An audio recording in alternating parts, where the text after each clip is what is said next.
Hello, in this video we look at something called locutionary force.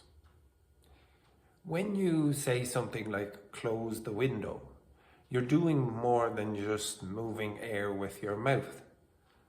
According to speech act theory developed by J.L. Austin and expanded by John Searle, every utterance has three layers of meaning. So the first layer, the most basic, is what we call the locutionary act or locutionary force.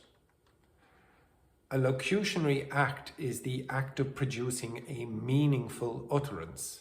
It involves the sounds or written symbols, the grammar and structure, and the literal meaning of the sentence. In short, locution is what you say and how you say it. It's the linguistic form before you consider any hidden meaning or effect.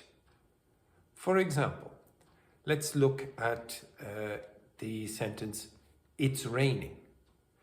The locutionary act is making a statement about the weather. The literal meaning then is water is falling from the sky. Could you pass the salt? The locutionary act is a question about someone's ability to pass the salt. We'll see later if it's often a polite request and not a real question. I name this ship the Queen Elizabeth, say.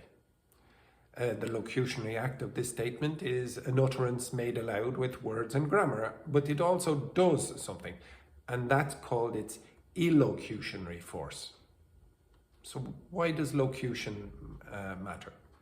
Well, in language teaching, especially pronunciation and grammar, we often focus on locution. Is the sentence correct? Is it meaningful? Are the words in the right order? But remember, even a perfect locution can fail if the speaker doesn't achieve the desired effect.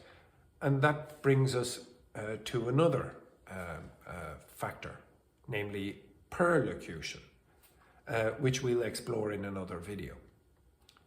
So the locutionary force is about the shell of the message, its form and content, before we dive into the intention or impact. I would encourage you, as I alluded to just a moment ago, to reference the videos on illocutionary force and perlocution or perlocutionary force. Thank you.